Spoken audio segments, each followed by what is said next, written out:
Sama si paring teddy bear natin ngayon, Chong. Paring teddy bear to, Chong. Regalo sa akin, nilalabs ko, Chong. Ano ba? Kaya dapat stay put lang siya dyan, Chong. So, ayun na nga mga Chong. No? Today is the day, mga Chong. Nasasagutin ko na lahat ng mga katanungan nyo na malulupit. Siyempre, inaabangan nyo na kung sinong mananalo. By the way, randomly selected to, mga Chong. Sabihin nyo kasi bias ako para pantay-pantay lahat, okay? Ayun, let's go with the first question. So, by the way, yung mga question na titingnan ko, yung mula baba, more or less nasa mga 100 question to or more. Uy, putik yan. 1060 na tayo, Chong! Samantalang dati, yung 60 na yan, binuno ko pa ng ilang buwan. Isang buwan ata yun. Hindi, mahigit pa, boy. Ito na. May wagang katanungan. Magpapasalamat ulit ako sa inyo sa pag-subscribe, lalo na sa mga new subscribers natin dyan, mga Chong. Ayun, ang una nagtanong is si Aaron Lising. Advance sorry kapag hindi ko nabanggit ng maayos yung pangalan niyo, Chong. I am really motivated. Oh my goodness. Wait na, bago tayo mag-proceed Kumbaga, pag binabasa ko yung mga comment nyo, Chong, walang halong kaplastikan. Tutuwa ako sa inyo, Chong. Kasi, really, yung sinasabi kong really appreciate na paulit-ulit. Chong, totoo yun, Chong. Habang binabasa ko, Chong, napapangiti ako. Siguro naman, di ko lang alam kung may na-skip akong mga comment before, pero nag-comment naman siguro ako sa inyong lahat, diba? So, natutuwa lang ako pag nakakarinig ako ng ganun na motivate sila. So, ibig sabihin lang nun is, nag-work yung goal ng channel, which is mag-motivate ng tao. I am really motivated by your videos. A more full day of eating to come. Yes! Actually, full day of eating after na itong question and answer, okay? Which one of the best or fastest way to lose fat? Cardio or weightlifting? So, yan. Medyo scientific yan, Chong. Mas maraming makaburn cardiovascular activities. Kahit anong cardiovascular yan. Sports. Lalo na sports, diba? Least light intensity interval training.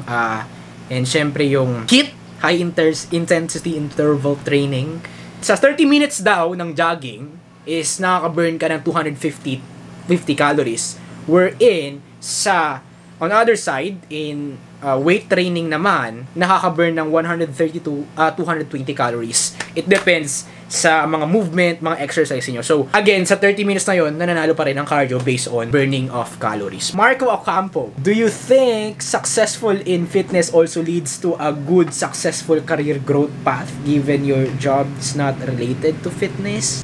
Man! English, man! In my opinion, ang pagiging successful is pagiging happy at the end. Okay? Hindi ko, para sa akin, again, it's my opinion, hindi ko ginigauge yung pagiging successful based on money.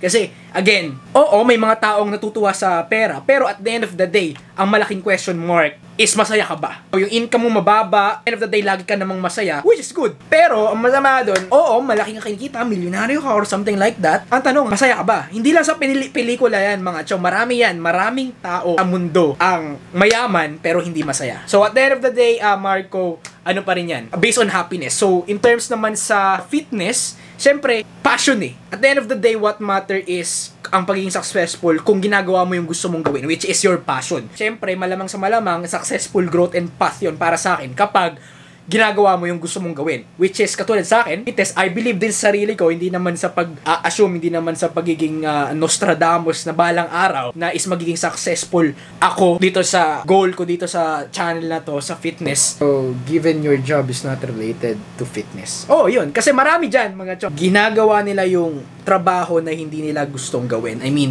ginagawa nila in terms of money. Practical. Ex-practical tayo, pre. Wala tayong panggata sa anak, ganyan-ganyan. Wala tayong pangkain sa pamilya, ganyan. Pero, Chong, it depends kung anong i-stand sa'yo. Yung ginagawa mo is hindi mo gustong gawin. Nagpo-provide ka ng pera, ganyan, practicality. Pero at the end of the day, masaya ka ba? Diba? So, it's better for me, okay, to do the stuff what I'm happy about, what I'm passionate about, than doing a thing that hindi mo talaga gusto. Kasi napipilitan ka lang, kasi obligasyon mo lang. Pwede mo pa rin gawin yung passion mo nang kikita ka ng pera. Maraming paraan, Chong. We're living in a social media life. So, maraming paraan, Chong, katulad ko. Alam ko, yung sahod ko, mamaya itatakin natin yung may mga nagtatanong kasi kung anong trabaho. Kunwari, yung sahod ko, alam ko, hindi pa sapat para sa, alam mo yun, araw-araw ko na pagkain ko. I mean, although nakatira ako dito sa magulang ko, I mean, sharing, diba? May share pa ako, ganyan. Gumagawa ko ng ibang paraan. Actually, to be honest, hindi ako kumikita dito sa video yung ginagawa ko, okay? I'm doing it dahil passion ko, mga chong. Kasi for example, nagbibenta ako ng mga ganyan, mga belt, kung mga nakita nyo sa previous vlog ko. Doon ako kumukuha ng extra income ko. Maraming paraan, chong, para kumita ng pera. Huwag nyo lang i-stick yung sarili nyo dun sa practical na trabaho nyo. At the end of the day, what matter is kung masaya ka ba. Kung okay lang yung income mo, again, walang complaints, okay lang. Pero sa mga tao na nagko-complain dyan, na ganyan lang. So, ano gagawin mo? Sinong sisisihin mo? Di ba ikaw lang kasi ikaw naman yung gumagawa. There's only one story in your life, mga chong, and that's your story. Tayo yung nagbumold ng hindi kasalanan ng pagiging mahirap. It's not your fault to be poor when you when you nung pinanganak ka. Pero at the end of the day, magiging kasalanan mo na yun pag mamatay kang mahirap. Kapag may mga regrets ka in a long run. Okay? Pero kung although namatay ka ng mahirap, pero masaya ka naman, goods pa rin yun kasi wala kang regret. Okay? Medyo lumawak lang pero sana naman nasagot ko. So again, it depends sa passion mo kung magiging successful ka dun sa path na papasukin mo.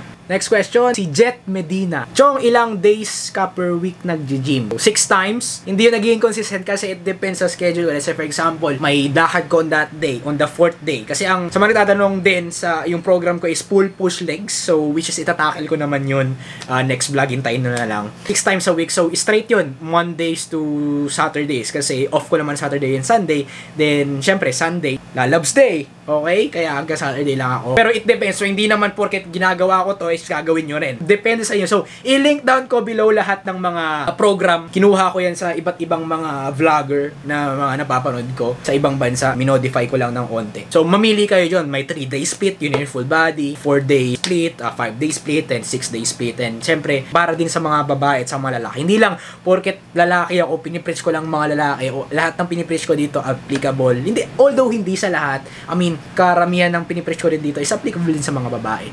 Actually, meron tayong mga followers, mga subscribers sa mga babae dyan. May mga vlogger din na babae, nakalimutan. Mamaya makikita natin dito sa mga question and answer. Oh, so si Jonah Bicaldo. Chong, ito yung malupitang subscriber natin, Chong. Ano ang pinaka-niregret gawin mo sa buhay mo, Chong, at bakit? And alalim ng tanong mo, Chong. Hindi ko matitimbang kung ito yung yung hindi ako nag-start ng maaga. Although, hindi pa pumapasok sa loob ko yung passion ko is fitness. Kasi dati, nag-workout na din ako. First year high school ata yun.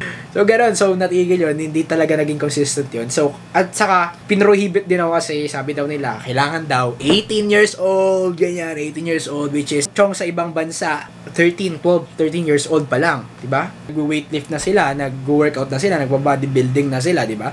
As long as proper yung ginagawa, okay? Proper form, proper lahat, proper, at saka may guidance na rin, mga Chong. So, sa mga nagbabalak mag-enter into fitness, kahit anong larangan ng fitness man yan, lalo-lalo dito sa bodybuilding, power building, powerlifting, calisthenics, is as much as possible, kapag kaya nyo na, gawin nyo na. Age doesn't matter. Inisip ko, puti ka dapat kasing laki na ako ni David Lloyd ngayon.